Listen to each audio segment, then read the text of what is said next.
Andrew, and thank you for being here. Oh, good morning. It's great to be with you. So let's start right away with the first question. The European market is in turmoil for a number of reasons, one of which is definitely the entry of many new Asian based brands that are shifting the traditional balance of the industry. With you today, I would like to shed some light and ask if you can explain in a few words what are the different distribution models that a brand can choose to apply once it enters a new territory, depending on the degree of control it wants to have over their sale. Plus, what do you think is the best model that can work in the initial stages of a brand's life cycle? Okay, interesting. Well, you're certainly right that the European market does seem to be in turmoil at the moment. I think wherever you look, so much going on, whether it's tariffs or economic uncertainty or CO2 rules or customers not being confident. So it's hard for traditional brands, but it is really hard for the new entrant brands as well. They often consider Europe as one market, but of course it isn't. We're all different. We all have our specific needs.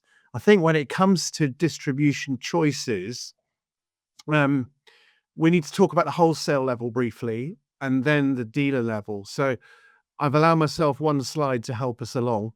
Um, if we start with the wholesale level, the traditional route a new entrant brand tends to follow is to appoint an independent importer for a market. So somebody who knows the market well and who can in turn recruit and maintain a network of dealers.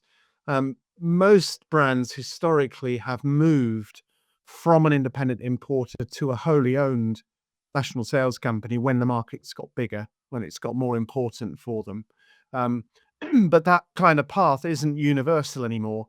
And even some of the traditional brands are moving back from having a wholly owned sales company to an independent importer. We've seen Stellantis do that in a number of markets and Ford as well. Um, Most of the new entrant brands are following that traditional path. So starting with an independent importer, but they are all doing that. Some are jumping straight to a wholly owned company, and some have started with one arrangement and are then changing it. Um, I think what makes this interesting is that now a number of the large dealer groups in Europe, including some of the big dealer groups in Italy, I think now have the skills and the interest in taking on new entrant brands at the import level as well. Um, we've seen this with Hedin and Bilia up in the Nordic markets, for example. And I think that gives the new entrant brands yet another choice. There probably isn't one perfect solution for them, but the choices are growing. I think if we then come down and think about retail, so think about dealers, again, there's a spectrum of choices. And as you said, they're kind of linked to the degree of control a brand wants to have over what goes on. And the more control you want to have, the more it's going to cost you and the more involved you've got to be. So looking at the slide, if you think about a kind of spectrum from a franchise on the left to direct wholly owned options on the right. Standard franchise, that's the dealer model we've used in our industry for over 100 years now. Modified franchise, that's the number of brands get more control over their dealers by changing elements of the franchise, things like operating a very tight margin structure. Dacia in the picture is a good example of that. Effectively almost operates a bit like agency in that the prices are almost fixed and customers all get the same deal. So you can structure your franchise in a different way.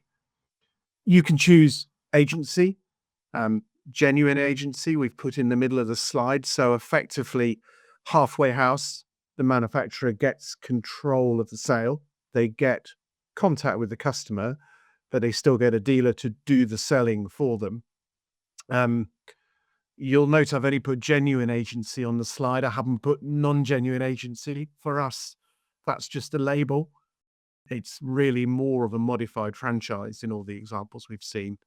And then over to the right, there are direct options. I mean, direct mall, that's really where Tesla started, opening shopping center outlets, big outlets in retail centers, suburban retail centers, and so on. direct lean, effectively where Tesla are heading now. So in a number of markets, they bought ex-dealership premises and they're operating them themselves, a bit like a kind of retail chain, so still wholly owned. So spectrum of choices. Across the bottom of the slide, some thoughts on what this means for the new entrant brands. Well, standard franchise, everybody knows how to do that. Arguably, if you're thinking about delivering a truly joined up online, offline journey for customers, you could say, well, the standard franchise doesn't work perfectly anymore. Moving to the other end, direct mall. Yeah, we've seen a number of new entrant brands try those direct models. It's quite attractive for them. It's relatively low investment, but it is high operating cost. And so it's quite hard to scale. Same really applies to direct lean. Agency, yeah, theoretically, it's a good solution for them, but in practice, quite hard to do that from a standing start in a market when you don't know what's going on. So I think really, well, modified franchise probably where all brands should be aiming for, including the new entrants. So I think of it in practice, long-winded answer, they'll really start at either end of that spectrum. They'll start with a standard franchise, or they'll start with some direct outlets, or a bit of both. And over time, like the other brands, they'll probably converge somewhere around the middle of the picture, but not everybody will sit in the same spot. We'll see a lot more variety of choice, I think, in the future than we have in the past. Thank you. Thank you, Andrew, for this explanation. I think they were very helpful in bringing some clarity among those who are listening. Now, I'd like to move on to talk about the agency model, which you mentioned, which initially seemed to have a wider implication. Instead, today its impact seems to be lighter. And there are several brands that have decided to take a step back. Can you give us a quick update on the latest news on brands' decisions in this regard? Perhaps the most recent one is Polestar, but not only. And why do you think they've made these choices? Yeah. Well, the agency story continues to roll on. Lots of changes, almost every week it seems. So this will probably be out of date fairly soon. We've seen lots of changes to plans and also to timetables for agency rollouts. And yeah, you're right. A number of brands have taken a step back and changed their minds.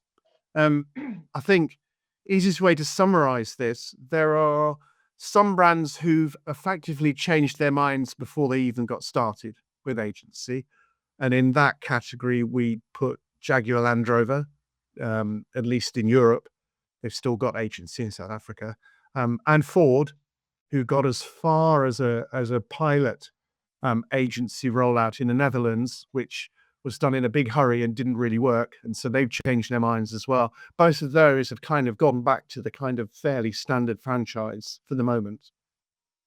I think there's then a group who have also gone back to franchise for the moment, at least in markets where they haven't already launched agency, but they've gone back to more of a modified franchise. So they want to keep tighter control and include some agency-like elements in their approach, although we don't really know what they are yet. In that camp, we put Stellantis, I think, who have moved back in a number of markets, but not where they've already launched. Volkswagen, again, pressed pause for the moment. And also Volvo, who did launch agency in the UK. We're still on agency here, but the rollout plans beyond that seem to be paused for the moment as well. Final group, I think those who are sort of committed for the moment, but whose timetables have moved. And it's not impossible they could change their minds. Probably put BMW and Mini in that camp. BMW very much going ahead with Mini to see how it works. And the plans around BMW seem a bit more fluid just now. There are still others that are fully committed. Mercedes is probably the best example. Continued its rollout in the markets where that's happened. And then I guess to complete the picture, what we're also seeing is a range of brands coming from that more direct end of the spectrum backwards towards agency or even towards franchise. And you mentioned Polestar. That's an example of that. They were operating effectively almost a direct model, very, very pure form of agency. Now they've said we're going to to be much more like Volvo and actually get the dealers to do a lot more. The other one in that category would be Genesis as well, the Hyundai premium brand, also coming from a direct model back towards using dealers. Some of the Chinese new entrants, as we talked about as well earlier on, starting with direct and moving back towards that mid part of the picture. I think briefly you asked, why is this happening? Each of them has their own situation, so it's a bit unfair to generalize too much. But from our perspective, I think there's been quite a lack of understanding of quite what agency demands in terms of commitment by a brand to operating in retail. And linked to that, a lot of the planning was probably a bit rushed, probably a bit superficial. For example, many people think agency means fixed pricing. It doesn't necessarily. And fixed pricing, fine at a time like we had when there's no cars around and everybody has to wait and nobody gets a discount. But now we're back into oversupply and stock push. Many of the agency plans weren't accompanied by sufficient supply chain flexibility or the skills centrally that a brand needs to manage pricing quickly. In some other cases, the agency rollouts went live without the IT being ready or being fully tested, and that caused lots of problems for dealers and for customers. There are all sorts of other reasons, but I think really it's come from a realization from the manufacturers that actually operating retail, it's not easy. It requires a lot of skills, a lot of commitment. You have to move really fast. Of course, this is something that all their dealers could have told them because that's what dealers do every day. So maybe what we're seeing now is a bit more understanding of what dealers do and how that needs to fit better into any kind of agency picture. Hope that gives a little bit of an update. Say it's still moving really quite quickly. Yeah, exactly. Thanks again, Andrew. Your insights were very interesting, and I'm sure we'll have the chance to continue talking about these important topics in the future, and also at Automotive Leader Day that you'll be joining as a speaker. So thank Yeah, you again, of course. and I'll see you soon in Verona. Fantastic. Thank you. Thank you very much. See you soon. Ciao.